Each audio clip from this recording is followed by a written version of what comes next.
Steve, you're going to get a good player at 6th overall, but is there maybe a real opportunity to boost the rebuild with 3 picks in the second? Hopefully. I can't say, ideally we'd hit on all of these prospects and have players that turn out for us, but there's no guarantee of that. If you look back through the history of drafts and the percentages of players playing for us, it's more difficult than it seems. So it sure speeds things up. The more players you can get out of each draft, it speeds up the process. Do you feel it's a deep draft? I mean, there will be I really good players, do. Yeah, you know the big 2 up top, and they get a lot of attention, and they deserve it. But we're as excited. Maybe it's a different level of prospect, but we're as excited about the 35th pick, and don't know who that will be at this time, but we are excited. We do think there's a good group of players, and we're excited about every step of the way. So yeah, I think there's a lot of good young prospects in this draft. How much did you glean from the combine as far as interviews and such in making your decision, especially maybe for the... Doesn't really change. Really doesn't change. I guess I would come out of those meetings. You spend 25 minutes with the kids. You go over their testing results.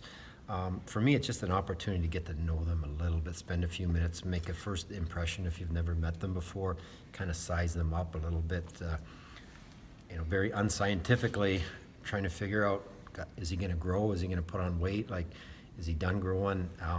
But mostly, I just like to meet them and get a feel for their personality a little bit, and really doesn't really change where we have them in our order. There's some pretty good goaltenders available too.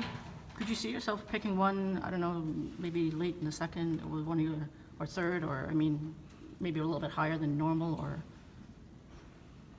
Potentially. Or how do you assess your goaltending depth? I know Philip Larson is. Yeah, again, off the top of my head, Philip Larson coming from Denver to playing Grand Rapids. Eliasson is young Swede. I'm familiar with him because when I was in Tampa, had our eye on him as well. He's going into Denver, I believe. A couple more goalies over in Europe. We have several prospects that Red Wings have acquired through the draft. Some goaltenders. We're hoping that they evolve into NHLers at some point. So time will tell on that.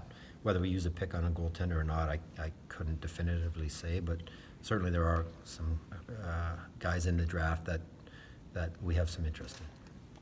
Well, the team, would be the last 2 drafts has really had a lot of picks, and they're all encouraging at this point. Getting them from the draft to the NHL is even for first-round picks. There's not a guarantee, but I'm excited. Philip Hronek is one who played in the NHL last year, who did very well at the World Championships.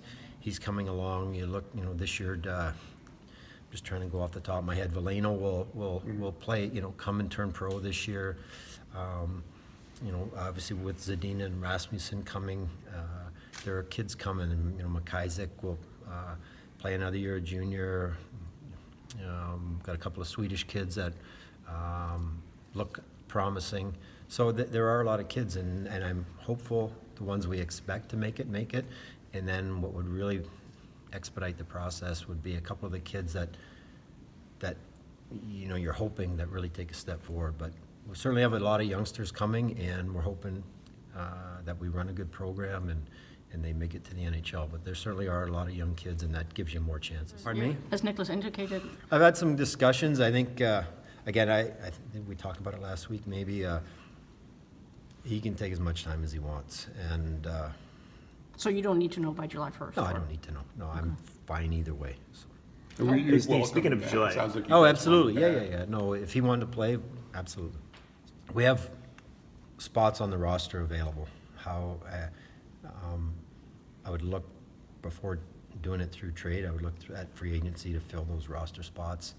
We also do want to have some opportunity for our younger players to fill those spots, but we will look at free agency. But I'm not going to sign a free agent just to sign a free agent. It's got to, the player has to fit what we're trying to do. The contract, the term of the contract, and the value of the contract have to fit. And so I'm not ruling. I can't tell you how active we're going to be, but we're certainly going to reach out to players and agents of guys we think could fit into what we're doing. Do you anticipate this any to be a- buyouts? Today, I would say likely not. Do you like the competition, it seems like amongst the young prospects up front? I mean, Sedina, Rasmussen, Hirose, Svechnikov, I mean, you know, missed all of last season, just coming into camp and battling for jobs there.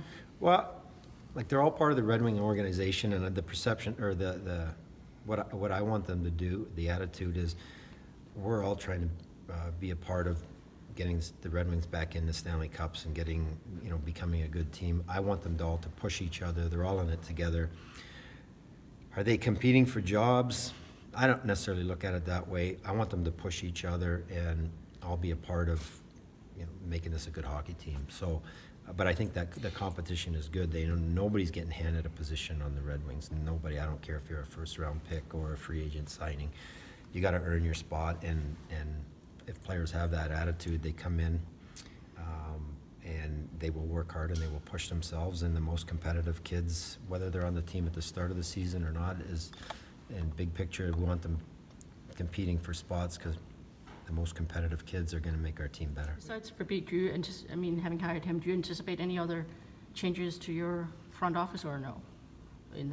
I don't want to rule it out, but I don't have any specific, like, will there be change? Yes. To what extent? I can't say definitively. Like, I don't want to change just to change. There's good people here, but I want to make sure things are running the way I want them to run, and I have the right people in place to do that.